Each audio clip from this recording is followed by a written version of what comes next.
Hey everybody, so this is going to be a little different from the usual videos. There's not going to be a whole lot of movement from Dina over here in the corner, and there's not going to be a whole lot of editing to this video. It's going to kind of be off the cuff. I'm mostly going to be editing out, like, breathing and stuff. Yeah, I just wanted to do, like, a quick react video to all the stuff we got from the War of the Immortal stream, which happened today at 6 p.m. My time. I don't know what other time you people are living in. All other time zones except mine are fake, and no, I'm not telling you which one that is. If you're smart, you've already figured it out, and if you're dumb, keep being dumb. It's great. I love you. I love you so much for being dumb. Do you? Right away, Gorham is who died. That's interesting. He was one of the ones I kind of called. A couple of the ones I thought might be good choices were already marked safe prior to the live stream, so I didn't really worry about them. Obviously, I'm very happy that our lesbian moms are safe. The polycule is confirmed to be safe. But Gorham dying was something I always thought would be kind of interesting because he's war, right? He's war and conflict, so having him die to set off the war is pretty interesting. And it's interesting also that we've now got confirmation that he's not the only god that's gonna die.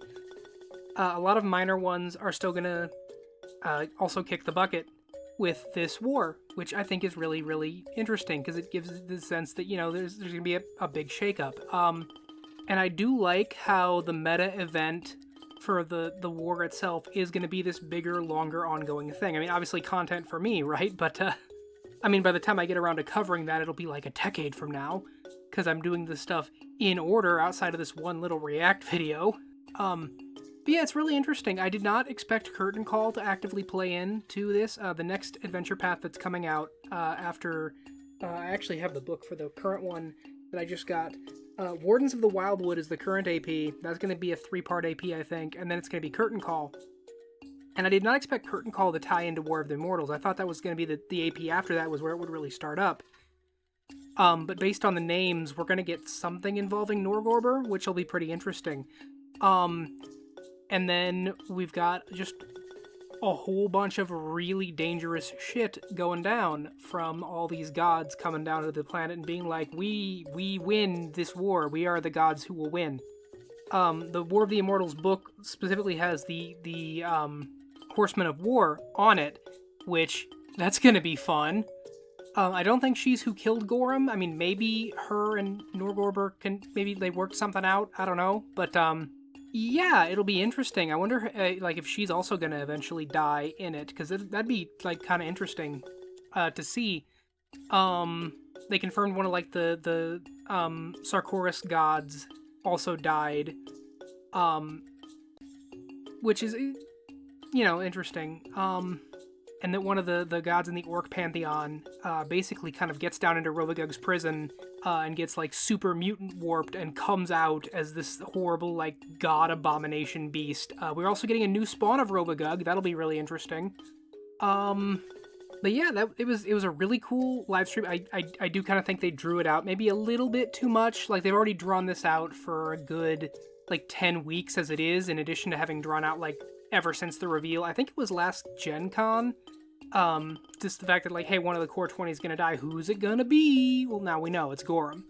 And it'll be, I think, really interesting. There was a couple of other surprises for the live stream. I was not expecting a new class announcement. They're announcing 2 new classes for a new book coming next year. That being, I said these so many times today, and now my brain just will not remember them. So the 2 new classes they announced were Commander and Guardian, and it really sounds like we're going to get, like, a very Martial-focused book next, which will be pretty interesting. I'm really hoping for something kind of like the Warlord from 4th edition D&D. Just so you know now, so you can unsubscribe if you're one of those people, I'm actually a pretty big fan of 4th edition. I think it had a lot of really good points to it. Not everybody's best game, would have succeeded way more if it wasn't named Dungeons & Dragons, but not a bad game, especially if what you're looking for is like a tactical minis dungeon crawl style game. But yeah, 2 new classes. So everything else we're going to get from now on, I think, is probably going to be more Starfinder focused for now, because they've got the 2nd edition playtest for that coming out. Speaking of which, though, I think that the Drift Crisis in Starfinder was kind of like a dry run for War of the Immortals, which I hope will be handled a little better. Drift Crisis, I wasn't a huge fan of. Because the thing with Drift Crisis is they kind of gave, like, here's multiple theories as to why it's happening, but then they also just kind of gave you a canon one, so it felt like all those multiple theories for why were just kind of branching plots that went nowhere. But yeah, I'm really looking forward to Divine Mysteries, and I'm glad I got the video out before the live stream. So I'm rambling now. I'm glad I got the video out before the live stream because I really wanted to get, like, here's the core 20 as they were, because I knew there was going to be this big shakeup. I actually thought the live stream was happening Friday, not today. And so I thought, oh, I've got the rest of the week to finish this out. And then it turns out I didn't, so that was fun. But I got it out.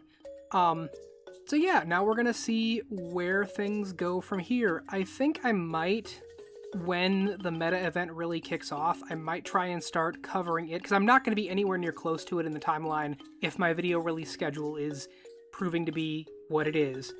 I'm learning, I'm hoping I'm getting faster, and I hope I'm getting better, but it's still a process. So probably going to be a while before I'm really covering that, but I feel like maybe once that really starts rolling around, I might start trying to cover that in parallel in some way. Just because it feels really important. That's really all I had to say. It's interesting, but there's not a whole lot to really react to. I've got a couple theories going around. I have some friends who are kicking around theories as to what this could all really mean and how much it's escalating, but that'll have to wait until we actually see what's going on with it. This looks like it's going to be a pretty short one. This is, again, it's just going to be me throwing this sound over my usual background and, like, one picture of Dina just kind of talking. So I really hope this wasn't, like, too annoying. I mean, if you like it, let me know. I can maybe do some more, like, style content like this. But I don't know. Thanks for watching. You know all the YouTube stuff to do. I always personally find it kind of weird when YouTubers are like, remember to like, comment, and subscribe. So I've been trying to avoid doing that, but at the same time, that is what channels need to grow, but you know what to do. YouTube also won't let me put links in my descriptions just yet, so that's why the links down there are kind of wonky and weird. They just tell you the name of the thing, but you can find, like, Absalom Archives on Twitter, Absalom Archives on Patreon. You know how to look for stuff. You're very smart. If you were one of those people that thought you were dumb earlier, joke's on you, big reversal. You're actually the smartest and most big-brained of all the people, because you didn't remember useless information. You remembered useful stuff, like how to Google what's on Twitter. Anyway, I will talk to you all later. I hope this has not been too rambly and stupid. If your name is Kenneth, I think you're really handsome, and have a good night.